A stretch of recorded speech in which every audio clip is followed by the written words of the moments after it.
I'm not sure I can give you a sufficient answer because I used to go to Hungary when I was a child. I used to live in Košice, which is a city, in the eastern Slovakia, quite close to the Hungarian border, 20 kilometers from the border.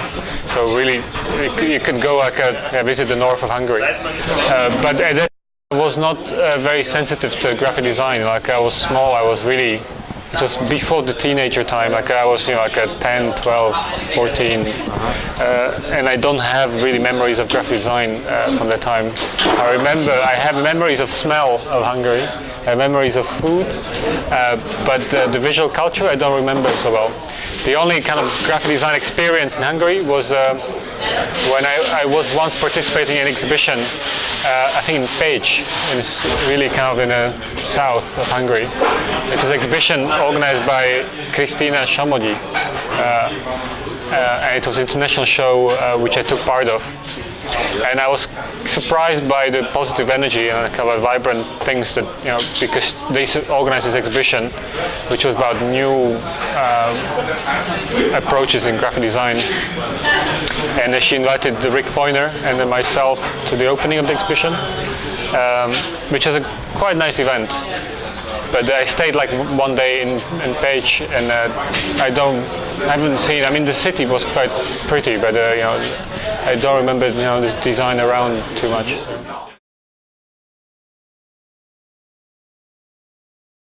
It has usually the environment where you live has an impact on yourself personally.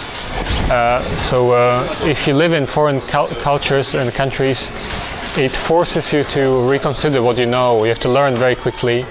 So I think it speeds up the personal development, what you do, because you have to adopt, you have to question what you know, what you don't know, what you have to learn, what you read. So I think it made me discover, my personal identity, also living in other places. And I think it can be beneficial, so I became very quickly quite independent. I realized that I can do if I really want to do what I do, I can do it on my own, and that's why, in Holland I feel quite comfortable. So this is our new base. This is where I live now with my family. So, but I think I happened to go to Holland because of these several stops. I lived in different countries, so it was just kind of last stop on a journey. And I don't know if it's the last stop. Maybe it will continue. Maybe I will live somewhere else. But it was certainly very interesting, and I would kind of always encourage young people to experience different cultures, because it's really eye-opening. It's really kind of confrontational, and it's developing. But with every development, you get a different.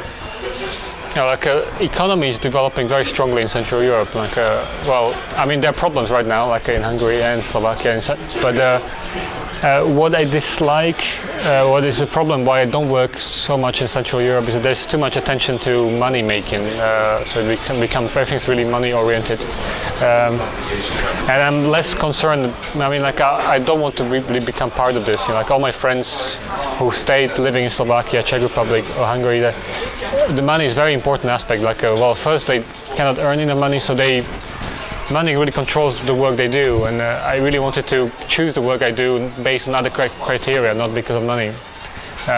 Which is a small problem, and because of the money, the situation is different. I usually work mainly in cultural field.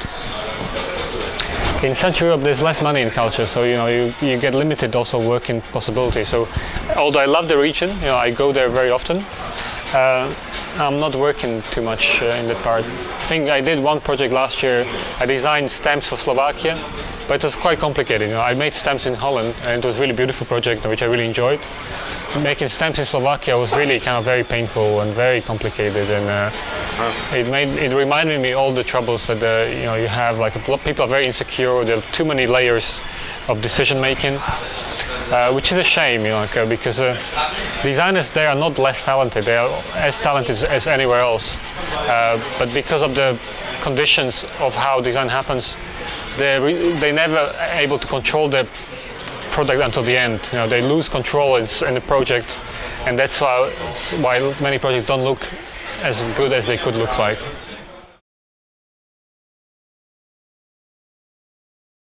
And it's a problem, you know, like when you spend most of your working time fighting for something rather than doing work. You know, like, it's a waste of energy, you know, like, because you know, if I work with people, I want to work with them, not against them. You know, I don't want to fight against everyone. Like so it's a shame, you know, like that you have to be involved in all these kind of like meaningless discussions rather than try to be more pragmatical. You know, look at like in my work, I usually try to kind of detach from the result and look like, so what does this do? Like if you look at any piece of design, you can kind of critically look at it from different angles and see like I don't care who made it, but you want to see like how does it relate to this event, how does it relate to this time and the period and everything, and then you can see like if it's successful design or not.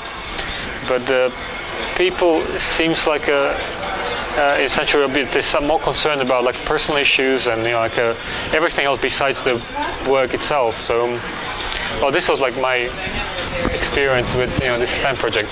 So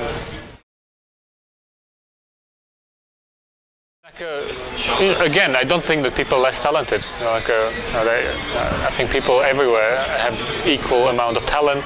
It's just like to make something realize, you need to have like good conditions. You know, the reason why design looks different in different places is that you know, the different conditions in different places. You know, like, and that allow you to fulfill, control, to realize projects differently.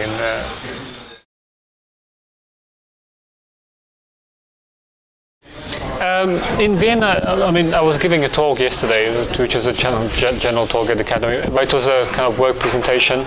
And today I'm kind of guiding the workshop. It's not really a workshop, it's more like a responding, giving feedback to students' work, the students' projects which have been made at the university in the last couple of months. When it comes to our projects, you know, at TYPOGRAPHERS in a studio we work always on several things at the same time. Like it's always designing new typefaces for many things at the same time. Working books, exhibitions, working a lot with for theaters, designing concepts for modern dance performances.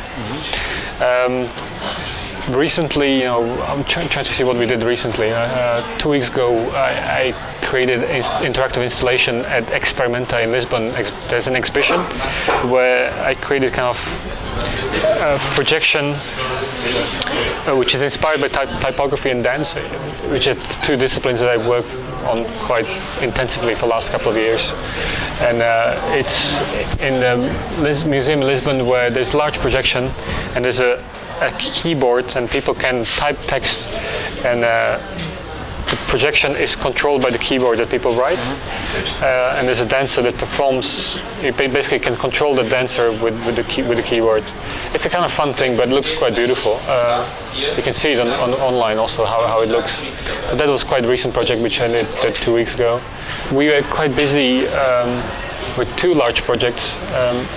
One is like I was showing yesterday, like until now, it's very difficult to use, for example, different fonts on the internet, on websites. So we're designing a system that allows using any font on the website.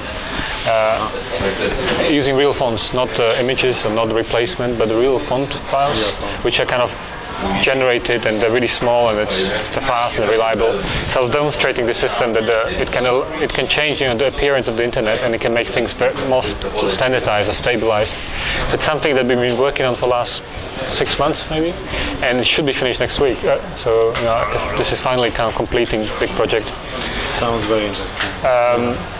That's another thing, and another project which we finished last month is that I started a company in India that specializes in designing fonts for Indian market, for Hindi and for, you know, Devanagari is the script, it's a writing system that used for Sanskrit and Hindi, but working also at other scripts in India, for example Bengali, Gujarati. So we started together with two Indian partners, a company in India that will be busy working with designers and creating fine quality typefaces for the Indian market, something which has been missing for a long time. It's missing from the market. Yeah, it doesn't, you know, the Western companies think like there's no market, so they will not invest into it. And in India there are some kind of printing governmental institutions, but they're not really type foundries. So basically we'll become probably the first type foundry in India that there is, and it works closely with designers and create, I worked on creating Indian version of Fedra, which is a typeface which I made earlier. So we made kind of Fedra Hindi for the market, and we launched a website called indiantypefoundry.com, which will be really busy in India, and it will have two functions. Like, one is creating these typefaces so people can use them, but secondly there's kind of educational function of the project, where we want to organize workshops and lectures in India about graphic design and typography, which is again something that hasn't been happening too much in India. So to educate people, to explain that typography is quite essential for modern communication, for consistency of communication, for efficiency of communication. So I'm being quite excited about the possibility to work there locally with local people and for the local audience, because it's a very big country, and it's been changing. So there's so much technological progress that happens in India, but I was missing kind of the small thing, the small thing which is the typefaces, which help to visualize the messages that they work with. So that's another project finished like last month, and we officially launched in September. I've been to India twice. The first time I was invited for a conference, and I was giving a lecture. I did a project about Arabic typography. I designed Arabic typefaces for the Middle East. I was invited by University of Dubai to create a project. So I was giving a talk in India. I was presenting this, and people kind of really approached me like, well, this is really interesting, and do you think it's possible to do something like this in India? I've been kind of thinking about it, and there was one person that we kind of had a serious discussion, like if it's possible to do something in India or not. And again, the general conception or misconception is that there is no market, there's no money, and you cannot do anything. There's lots of reasons not to do it. There's a very high level of piracy. People not used to pay for it. They want to steal things, but we really wanted to try, because it's a gigantic country. It's a country of 1 billion people. It's 1,000 million people live in India. And he mentioned that until now, there's no standardized software. You cannot use Indic fonts in InDesign or Photoshop or Illustrator. It's been completely ignored by the West. Adobe company does not support Indian things in current version. For 10 years they're ignoring Indian market, but I think the next version they will have to do it. So we basically created something which will work with the future version of Adobe applications. So it will be ready. But so next year it will become interesting. Now, right now it's kind of too early, because it's quite difficult to use these fonts.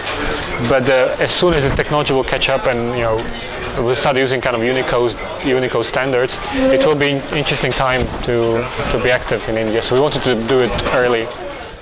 The problem is that there are lots of different standards, and it's not interchangeable. Usually the fonts which are made until now, they're usually linked to software. So if there's a company which develops a word processor, like Word, they made their own fonts which works only with this program. So if you want to exchange document with someone else, the fonts will not work there, because it works only with one program.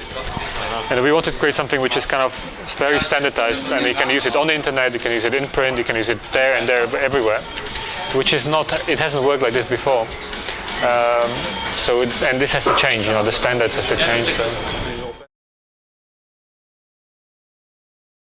I'll just say goodbye.